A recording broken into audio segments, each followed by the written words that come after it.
നമസ്കാരം, പ്രവാസി മലയാളിയിലേക്ക് സ്വാഗതം. എളിമയും ലാളിത്യവും കരുതലും കൈമുതലാക്കി ഉയർന്നു വന്ന രാജ്യം അത് UAE തന്നെയെന്ന് ഏതൊരു പ്രവാസിയും തലയുയർത്തി പറയും.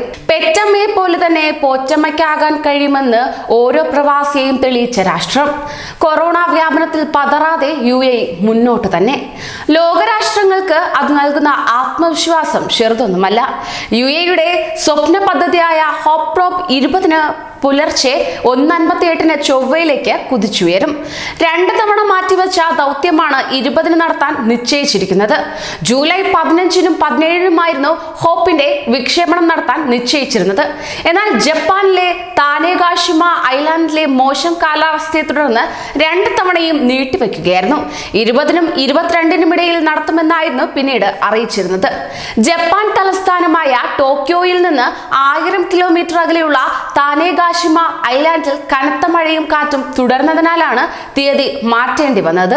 തിങ്കളാഴ്ച അനുകൂല കാലാവസ്ഥയായിരിക്കുമെന്ന കാലാവസ്ഥാ നിരീക്ഷണ കേന്ദ്രത്തിന്റെ വിലയിരുത്തലിന്റെ അടിസ്ഥാനത്തിലാണ് തീയതി നിശ്ചയിച്ചത്.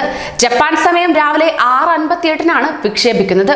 എല്ലാ തയ്യാറെടുപ്പുകളും പൂർത്തിയായതായും കാലാവസ്ഥ അനുകൂലമാകുമെന്ന വിശ്വാസത്തിലാണെന്നും വിക്ഷേപണ സൗകര്യമൊരുക്കുന്ന മിത്സുബിഷി ഹെവി ഇൻഡസ്ട്രീസ് വക്താവ് അറിയിക്കുകയുണ്ടായി. അതേസമയം 2021 ഫെബ്രുവരിയിലാണ് ഹോപ്പ് ചൊവ്വയിൽ എത്തുന്നത്. ദുബായിൽ നിർമ്മിച്ച ഉപഗ്രഹം 2 മാസം മുമ്പാണ് ജപ്പാനിൽ എത്തിച്ചത്. MHI H2A റോക്കറ്റ് ഹോപ്പിനെ വഹിക്കും. ചൊവ്വയുടെ താഴ്ന്ന അന്തരീക്ഷം ചിത്രീകരിക്കുക വഴി കാലാവസ്ഥാ മാറ്റങ്ങൾ നിരീക്ഷിക്കാനും ആഗോള കാലാവസ്ഥാ ഭൂപടം മനസ്സിലാക്കാനും ലക്ഷ്യമിട്ടാണ് ഹോപ്പിന്റെ പ്രയാണം. രാജ്യവും ജനങ്ങളും ചരിത്ര നിമിഷത്തിനായി കാതോർത്തിരിക്കുകയാണെന്നറിയാമെന്നും സുരക്ഷിതമായ കുതിപ്പിനാണ് തീയതി നീട്ടിവെച്ചതെന്നും Mohammed bin Rashid space centre chairman Hamad Al Mansoori പറയുകയുണ്ടായി.